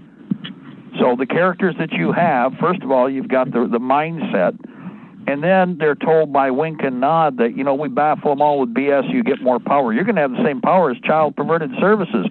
They can steal kids so they can hand them over to the pedophiles. Well, you'll be able to do the same thing, and you get money for it, federal money too. In fact, the more people you can screw up with this, and the more you can mess with, you get to fine them, and you get to, rake in a percentage of that. Plus, eventually, as they gain more power, you'll be able to steal property. See, my attitude on this is we're so far around the corner that shooting their ass is the only solution. I'm serious. Number one, it's a minority. The child perverted services, how many people would you have to get rid of to clean that out? Not many. Now, the same problem you've got, just like we saw, we've had how many people that we've covered. There's one listening, of course, he still hasn't, they attacked his home out in the Dakotas. I mean, do we remember this epic? And they grabbed all the kids. Kids are now all on drugs, the same BS they do over and over and over again. Well, we've seen this ad nauseum repeat. Now, the same is, we're now seeing the same vomitous filth and the same mindset with a little clique, the health services, most specifically with the county, which these people aren't even, 90% of the people that have these jobs have no medical qualification or background whatsoever. In the state of Michigan, we do not have a doctor in charge of the Department of Health. Does everybody understand that? Who would you want in the Department of Health? Somebody who has a real background, and a medical doctor would be your choice, right? Oh, no, it has to be some faggot who's queer as a $3 bill, long as he got the rainbow garbage going on and it's a quadriplegic homosexual Eskimo that thinks it's a guppy. That's what gets the job, not because they know anything about the science, but because they're queer as a $3 bill. That's who got the job. So you have no qualifying mechanism. The instrument, the only way you're going to find a real health mechanism is, like I said, you're going to have to go out and build it yourself, which is kind of getting into the next thing we've been talking about here with, regard to, you can't go to the hospital for anything.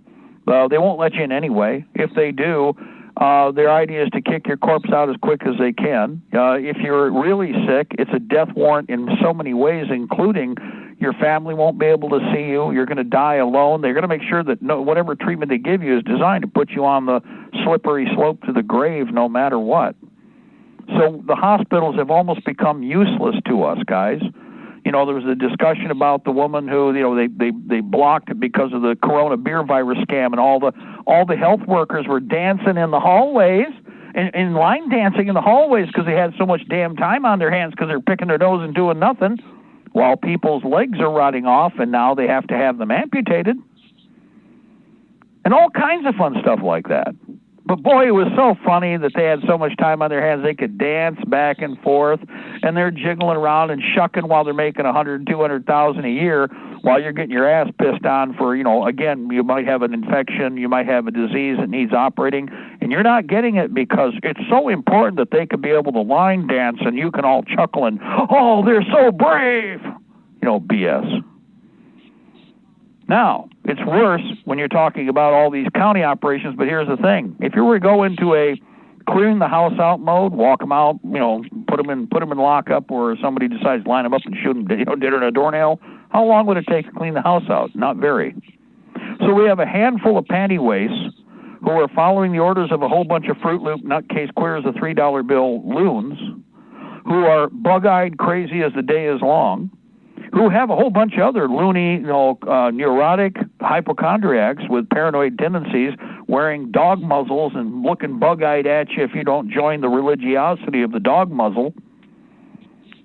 Now, they're only a minority. Most people are like, it's why people have rags on their face that look like they wiped their hind end with them now, because they keep them in their pocket and they pull them out and they put them on their face just long enough to placate the bug-eyed Fruit Loops.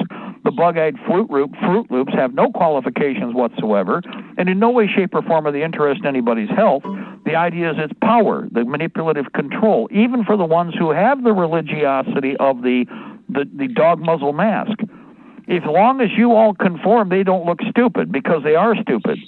So if all of you conform, you're reinforcing their stupidity. Now, they have custom, specially built, all kinds of doodad dog muzzles for their own use, basically booby cups. Okay, notice that? The black ones and all the other colored ones look like half of a bra. It's quite appropriate because they have booby cups. That's a booby muzzle for a big booby. Sounds about right, Dad.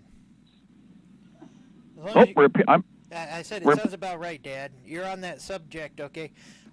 Lubbock, we've had, like, in Texas, you know, we've had, like, 12 or, like, 23 new cases of COVID every day, it seemed like, for the past, you know, several months. We get down to the week before the election, and, you know, last night, oh, my God, the COVID numbers jumped from, like, 12 a day to all of a sudden we got 632 cases. Yeah, I believe them. Yeah, I'm a Chinese pilot named Lao Zi. Who do you think they're blaming for that? Why, it's people at home who are having parties of greater than 10 people, or not wearing their masks with their family members. You know, if somebody shows up at Thanksgiving at the door on a holiday, if there were government, do you know how much money that pig is raking in on the holiday? And that pig, of course, they're going to be out there trying to get in people's faces on Thanksgiving. Everybody needs to have their guns ready, and if a whole little army even of asshats show up, shoot every last one of them down. So anyway, I'm at that point where it's like, well, it's just like listening to the garbage about California. You know, the only way you're going to do it, here's the good thing. Everybody goes, well, now I won't follow the orders of the communists. Well, obviously, whoever shows up on Thanksgiving to come to your house because you have all your family members together, and they're going to check to see if you're wearing masks, whoever shows up on Thanksgiving across this country to harass you on Thanksgiving at your home needs to be shot. And if we shot every one of them that shows up, we will have killed a good portion of the order followers that need to be dead in this country that would save our country's liberty, freedom, and life. Well, you know, does everybody understand that? To expand on that hypocrisy down here, Dad, we've got a grocery store that just opened up. It's a big chain down here in Texas. It's called H-E-B. They've never had one in this area before, but it opened up on the same day they made this announcement, and that place has been packed to the point where they have police cars watching the gas pumps. They have police outside, directing traffic. I mean, you swear these people had never seen a grocery store before, Dad. And they've got cops going through the parking lot. I haven't been to the place myself, but I drove by and I saw this. Person got out of the car without his mask on, and you could hear the cop yelling at him to put his mask on before he goes in the store. Put your mask on right now. Do it now. And, of course, they put it on, and I'm just sitting there thinking, do you realize that the idiot barking the order at you to put the mask on doesn't have a mask on? Right. Oh, yeah, that's classic. That's exactly what they're doing, too. The magic cop force field again. Which, again, well, this is like, you know what, I'll tell you what, I'm not joking about this because I've got a couple of burned out bulbs here, but the real cool one would be if I can find, bought one last year. Ed, remember over at Big Lot they had the battery-powered black lights that look like a regular light bulb, right? I want to get one of those and hang it around my neck. And when I go to, and I want to walk into a place, and when they tell me, well, you got to have a mask on. No, I went to the restaurant. Well, what does that have to do with anything? Well, I bought one of these, and you hit the switch, and it has the purple light. I bought the Magic Juju restaurant light bulb. It's a magic force field thing. If it works over there, it has to work anywhere I walk. And they told me that that's what they did. It's a magic light bulb from the restaurant. And its magic force field means that I don't have to wear a mask anywhere within 5-6 feet of anybody. Or for that matter, even if you get close. Now watch to see how their brains go into brain fart, because here in Michigan, you see, you have to wear a mask when you go to the restaurant, but then when you get to the table, you can take the mask off, and apparently there's this magic force field all around every table, and you can sit down and not wear a mask and guzzle and gorge to your heart's content. But when you leave the table, and I've been in restaurants like that here, but we've actually found a couple of them that are not pushing the mask agenda. And where do you think we're going to eat? That's the only place I do business. Yeah, exactly. Well, I'm saying most anybody that's common sense, like you get away from all the crazy towns like Ann Arbor or whatever. Although it depends where you are. Like up north, there's a bunch of heavily indoctrinated, shoe-size IQ people that are frothing at the mouth.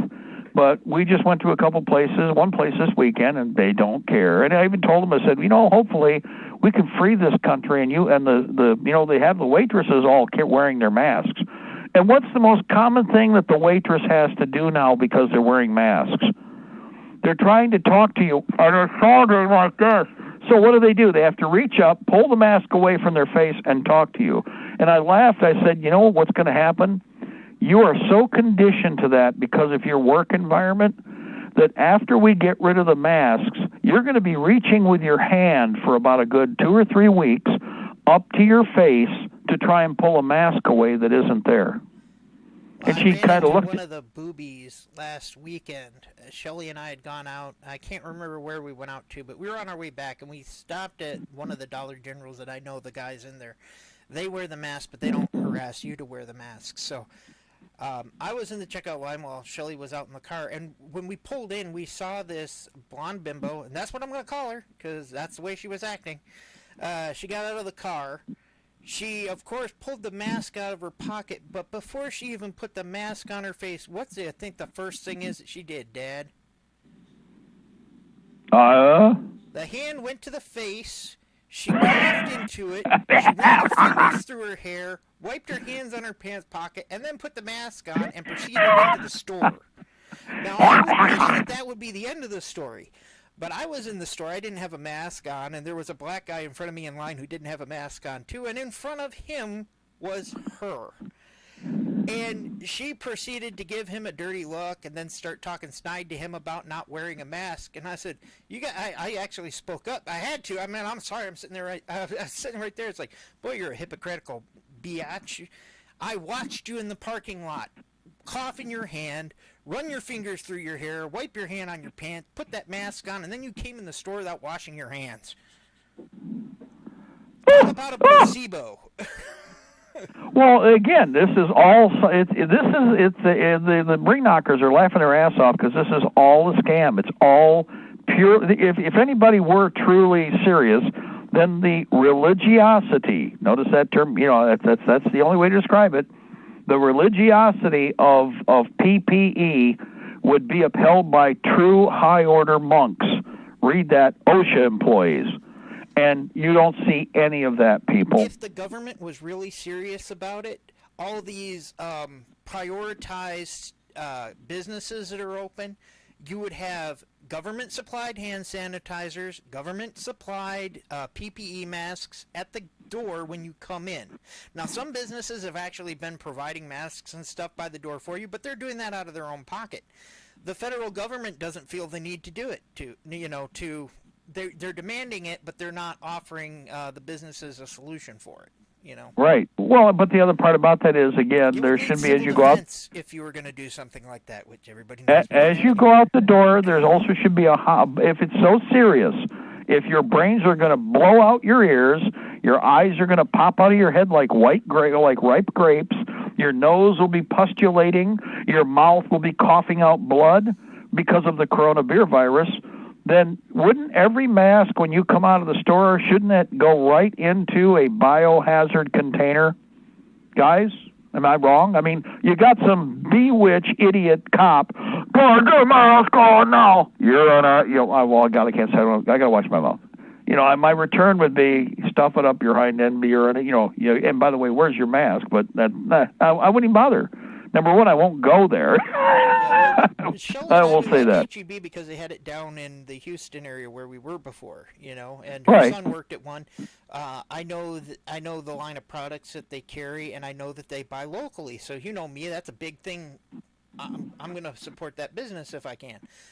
But I'm not going to give them business while the Gestapo are literally lining their parking lot harassing people. Right, for the sake of the power trip to do the barking dog Masonic thing, because that's what this is all about. The Masonic Lodge, the yarmulke wearing, hypocrites from, of course, the rabbis, along with the rest of the turds in the regime, and they're all the same right now. It's a power trip thing. It's the idea is to be able to do the barking dog routine. The Jews do this with the Palestinians all the time. They murder the Palestinians. They bark at them all the time, on this side of the sidewalk, on that side. They hate the Christians. They hate the Muslims. If you think the Palestinians are just Muslim, you obviously are very shallow, Hal, because 40+% of the Palestinians are Christians, old church Christians. They froth at the mouth and hate them, just like they froth at the mouth and hate you. And that's why they're laughing their ass off about pulling this garbage in America the way they are. We're at a breaking point at so many different levels, which is good, that at some point it's going to snap. And like I said, guys, the American War for Independence did not start in all 13 colonies in one day. The American War for Independence started when what particular colony, and which one was it, was attacked by federal forces, a gun confiscation unit of the ATF that went out and tried to enforce all kinds of scurrilous laws, and of course just randomly and arbitrarily do it, while attacking people in many, many other ways. And they got, everybody returned tit for tat the favor. And the rest of the colonies were like, oh, it started, and everybody kind of pitched in. It did not happen with some kind of movie-type BS. They didn't have television or a telephone back then. And we've got this events like this going on, like this grand opening, that's not even being mentioned as like, oh, it could be a possible, what do they call them? Super spreader events, okay? And why is that safe, but the motorcycle meetup out in the middle of nowhere wasn't? Not even the motorcycle meetup. Halloween parties in your backyard. Having your family members over. It's dangerous. We're going to force quarantine on you. Only essential businesses can be open, like that HEB, because of course that's more money into the revenue pockets of whoever's sitting there in the mayoral office, I'm sure, that helped, get that open while COVID's going on. I mean, can you imagine that? You had to have employees, you had to have workers, you had to have people come in for interviews, you had to have training going on. All of this stuff where people had to be together in close quarters to get that thing up and running. And that's been going on for, it's been in the works before COVID started. They finally finished it up and opened it. And now your little family gathering is bad, but that's perfectly okay. Well, the interesting thing about it is we're heading into all of the holiday seasons. The Thanksgiving thing is the one they really want to attack. In fact, if you'll notice, they kind of jumped ahead nationally. They don't care about you celebrating the occult holiday. They want everybody to do that because the occult holiday is a dark arts holiday.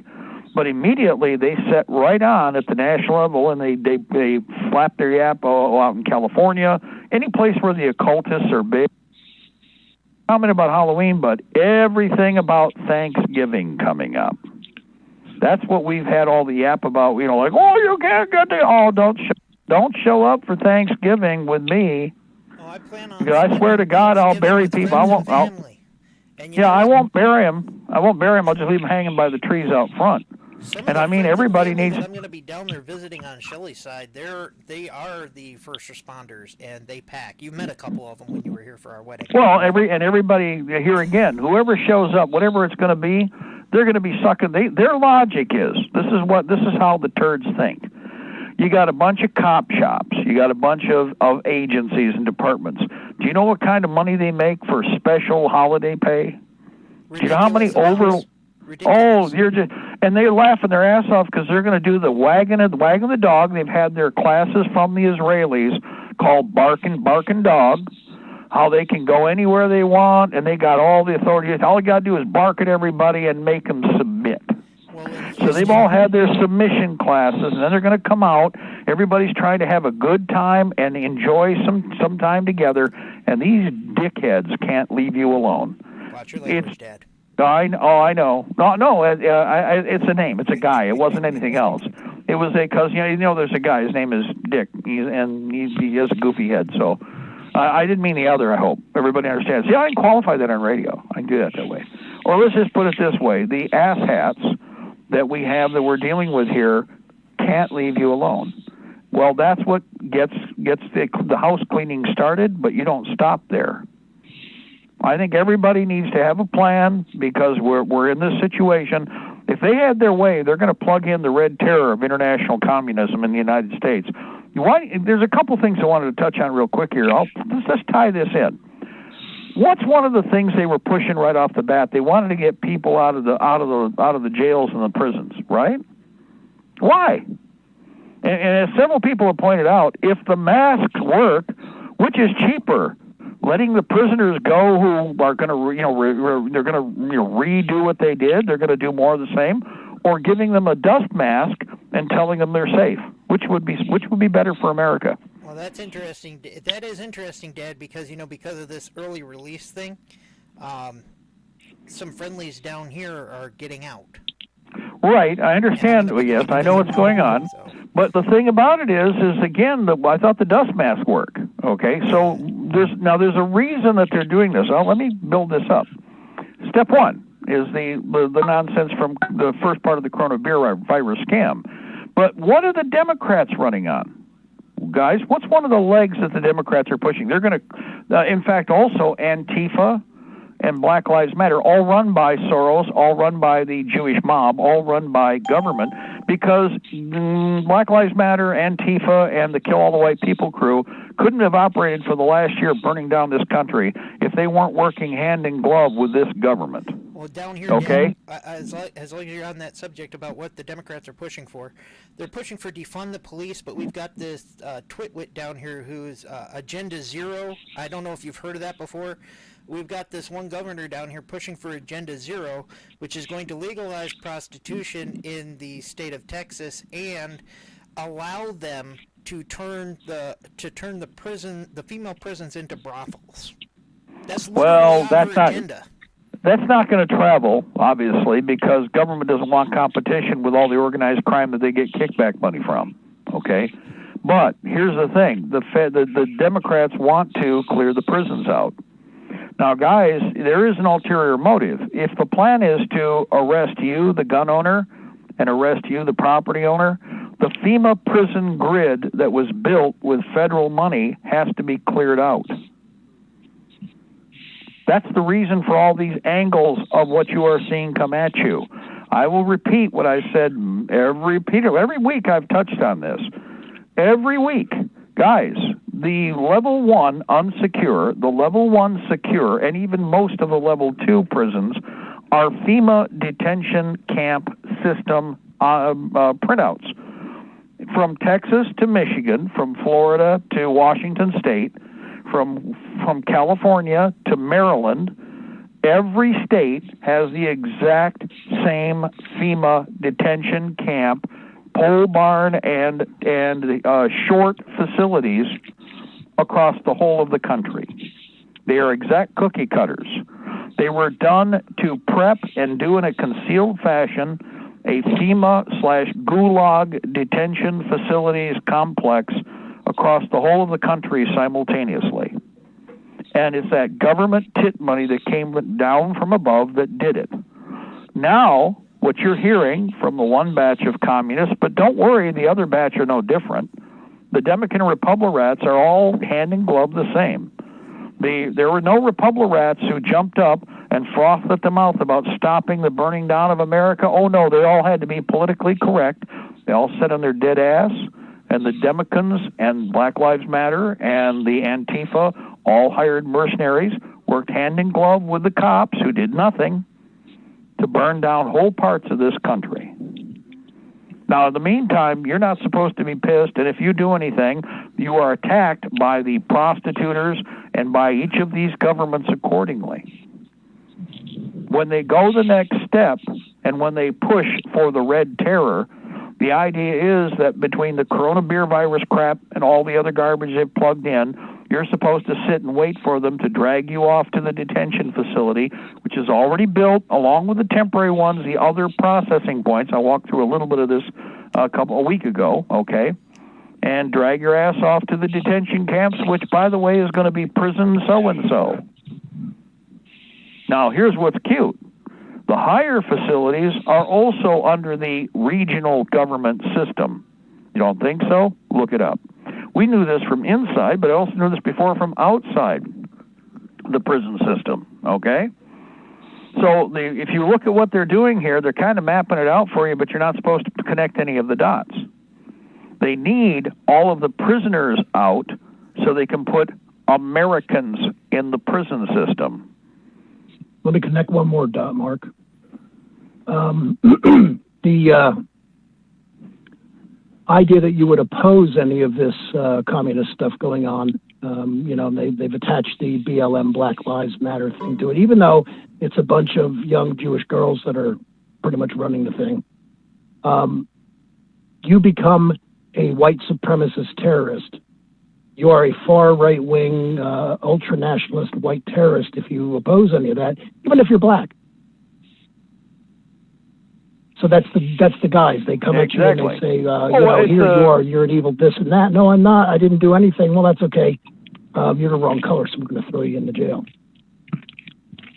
Yeah, depending upon, and again, they remember that there's a whole discussion we have on how the prisons are run in the first place.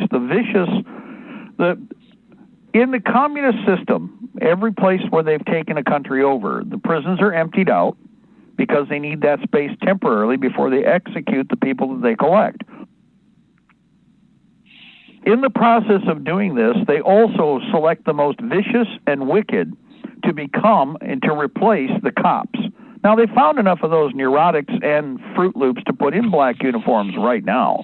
And a bunch of the cops, which is now why they're all frustrated because, well, wait a minute, they're actually flipping on them to a degree. Guys, that's not an accident. The dunderheads and idiots that are in cop uniforms that aren't able to do the math about how communism works because they're just into power, and there's all kinds of neurotics and all kinds of sociopaths in all walks of life, and the cops have a bunch of them too, okay? Don't forget the steroids. Yeah, don't forget the steroids because you got to roid up, man, because it's a war, man. It's a war, and you got to roid up. Well, here's the thing. They started doing the cops the same way they were doing everybody else, but that's not accidental. Eventually, what they're already telling you is they're going to pull the cops down, then they insert all the ones that are the vicious mass murderer rapists, and I'm not exaggerating on this. Talk to people who survived the Baltic states before World War II and where Germany invaded and got them back.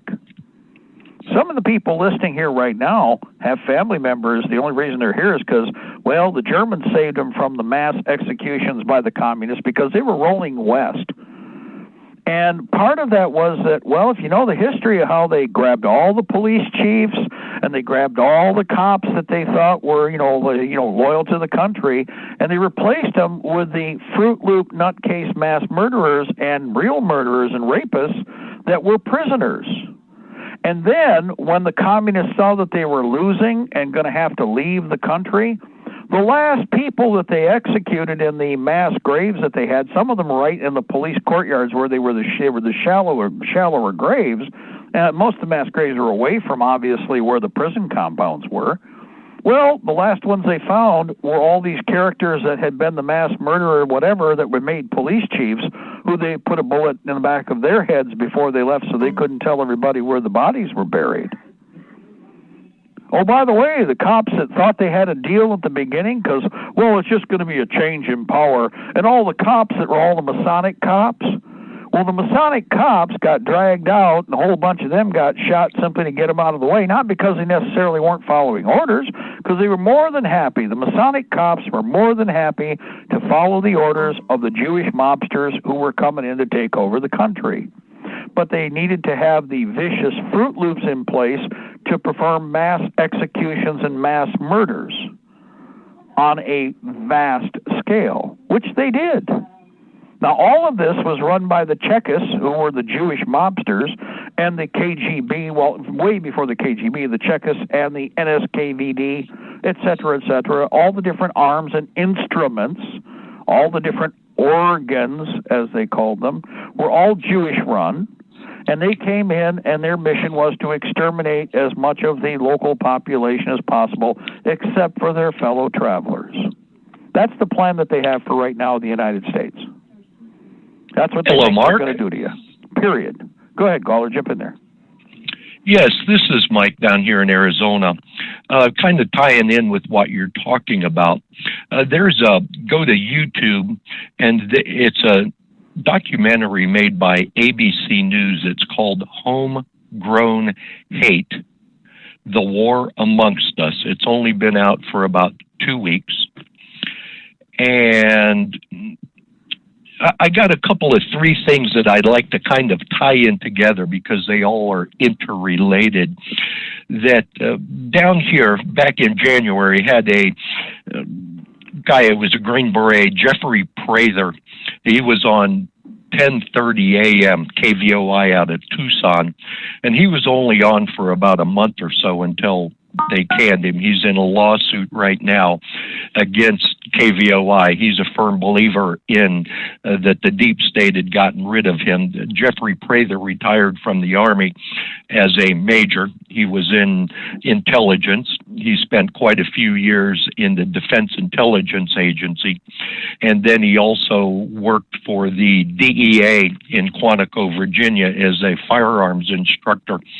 And then he came out and started talking about the Obama administration and Fast and Furious, and they fired him. I think he had like 18 or 19 years. And when he was on KVOI, he talked quite a bit about what was going on and about, because when he came out as a whistleblower against the Obama administration for Fast and Furious, he pointed out that what it is that the Democrats have tried everything, all the attacks on President Trump, whether it was the Access video, the Access Hollywood, or the John McCain and the POW, the Mueller investigation, the impeachment, COVID-19, John Bolton book, the Russian collusion, General Flynn, Roger Stone, the children in cages, tearing down the statues, George Floyd, the BLM riots, Stormy Daniels, Colonel Vindman, the Steele dossier, and all of those attacks have failed against President Trump. And he's a firm believer in that their only option left is to spark a race war. And that's why I bring up this YouTube video, Homegrown Hate, The War Amongst Us. And it's basically, they've got little clips in there of about Oklahoma City and a bunch of people wearing hoods and swastikas and skinheads, and then they all try to tie it together, and these people now, but we got to stop this before it goes any farther, and before we have another Oklahoma City and Tim McVeigh and all these other issues.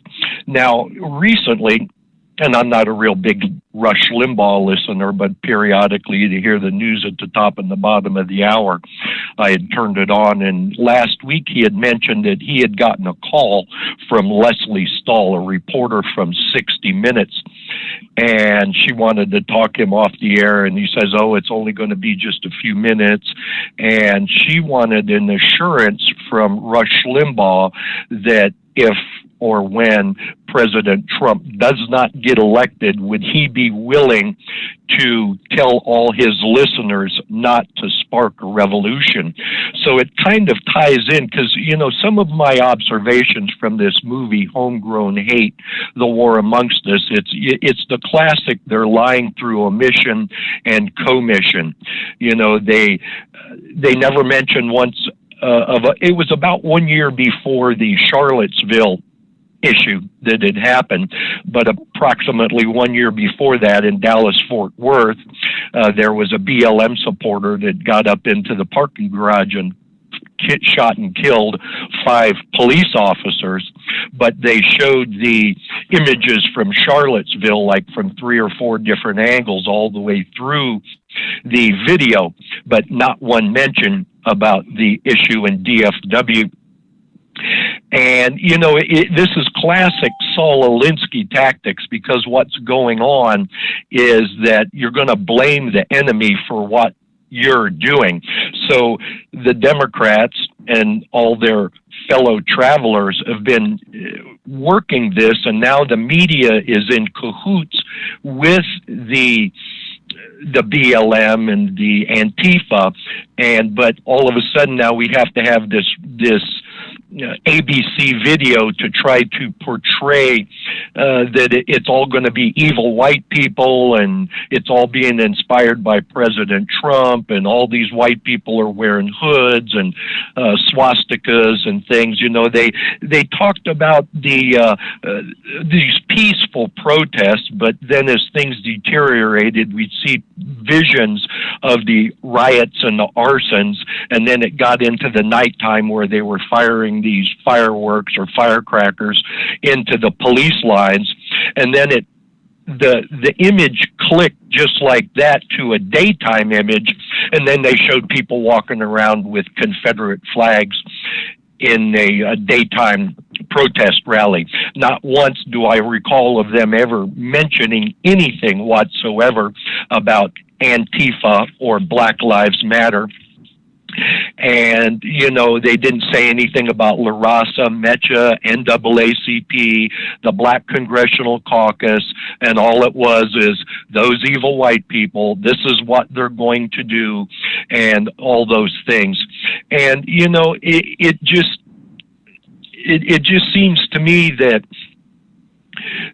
a lot of these things and some of these people, these never Trumpers, that they seriously have a Trump derangement syndrome, that they'll run down all these lists of things that supposedly have been happening, and, you know, blame it on President Trump for the coronavirus, but actually the Eco Health Alliance, it's based in New York City.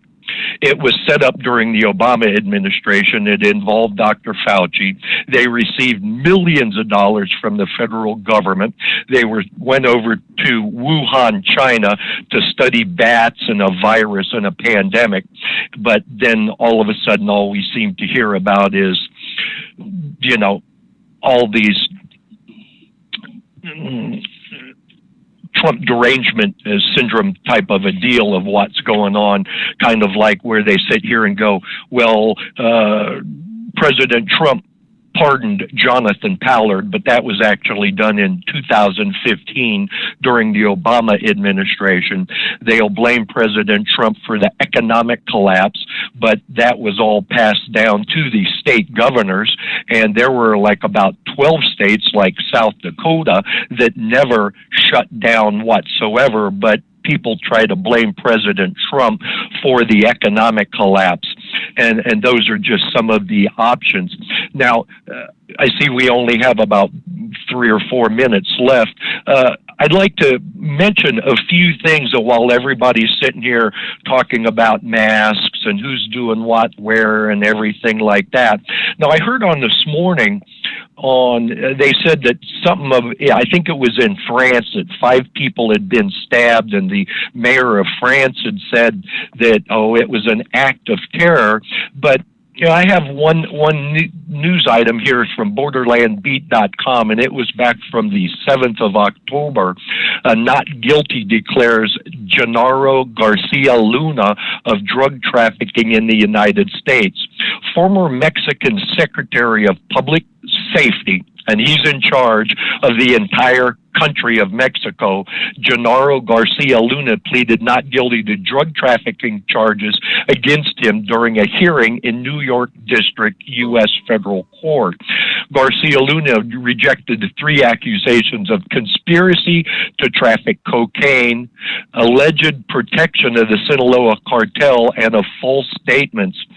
He pleaded not guilty to the accusation of continuous criminal enterprise, the most serious since it contemplates a penalty of at least 20 years in prison. Now, the judge, Brian Cogan, was the one that stood over the El Chapo trial. He indicated that Garcia Luna is accused of participating in a conspiracy and working with other people to transport and distribute more than 53,000 kilograms of cocaine in the United States between 2001 and 2017. That's just one issue. And while the news media wants to sit here and prattle on about, Fauci says this and so says that, I guess that's one of them they miss. That was going on right now in New York City. There's another one also here from Borderland Beat. It's from the 12th of October. The Otay Port of Entry, that's in California, second largest border meth bust in history. 3,100 pounds of meth, heroin, and fentanyl. And that's it. I won't go too far into that. There was another one here from Borderland Beat. It's from the 6th of October. Raid on the CJNG ranch in Lagos de Moreno, Jalisco ends in seizure of weapons, drugs, vehicles, and drug manufacturing. They came up with long guns of different caliber, 50 caliber weapons, 1 anti-aircraft gun, 40 caliber grenade launchers and 40 caliber grenades, handguns, smoke grenades, gas grenades, 250 magazines of various caliber, 3 steel sabers, 110 tactical vests with CJNG markings, and brown tactical helmets, and a signal inhibitor.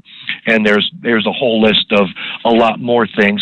And in closing, if I may, of another fine citizen here in the United States, and this is from the ABC News here in Phoenix. I think it's ABC15.com. Police Department, man facing 19 felony charges after 4-day crime spree in Mesa and Chandler. Those are little cities that outside of the Phoenix. It says Mesa police say around 6:46 on September 29th, Guillermo Reyes, and I'll spell his name, Guillermo, last name is Reyes, Reyes, opened fire on 2 victims outside a Diamond Sports Grill in Mesa. Officers say at least 12 rounds were fired at the victims who were seated in their vehicle. Both suffered minor injuries, and police say neither victim knew why they were fired upon or what might have motivated the suspect. Witnesses described the shooter as a short, stocky Hispanic male wearing a blue LA Dodgers baseball cap and fleeing in a black Cadillac Escalade. Around 7:13, police say Reyes allegedly robbed a third victim at gunpoint near Brown Road and Mesa Drive and took the person's purple Mercedes C320. Police say officers found the black Escalade abandoned nearby. While taking the stolen vehicle report, police were approached by 3 more victims. They said they were working on a Ford Escape in the parking lot that would not start. When Reyes approached them and tried to rob them at gunpoint, but when told the car wouldn't start, he walked away and stole the Mercedes. At 8:11 p.m., Reyes reportedly robbed 2 people, his 7th and 8th victim at Tom's Barbecue in Mesa at knife point. Police say around 11:50. Okay, we're at the top, and again, real quick, that little crime spree should have been on national news. But then again, so should the border every day, as we've said for as long as we've been on the air. And guess what? Well, they're not doing that, are they? For obvious reasons. They're distracting us with telling us about masks and a knifing in France. Right, overseas. Well, like I said, you can hear about Michigan and Iowa, but you won't hear about what's happening in Michigan. And it's on the national air, it's the same way. We're at the top, guys. We're going to take a break for a little bit, for an hour. God bless our republic. Death to the New World Order. We shall prevail, ladies and gentlemen. The empire is on the run. And we are on the march both day and night. And we are at war, people. For that reason, real quick, CDNN Sports has got some magazines on sale. But also, don't forget shopmedvet.com. They have got some 2-for items. I'm going to come back at 8 o'clock. I was going to touch a little bit, but we'll do it again at 8 o'clock. Medical support on a large bulk scale for cheap. And you're going to need more of that because you got to change wounds. You don't just dress them. You got to change them, guys. You're going to need volume. We're going to be out of here for now. Ed taking over, and we'll be back at 8 o'clock for the evening intel report. God bless you all. And again, God bless and rest your soul, Jim Monahan, our best of friends whenever and wherever needed. God bless. Bye-bye. Let us remember Captain Monahan. Amen.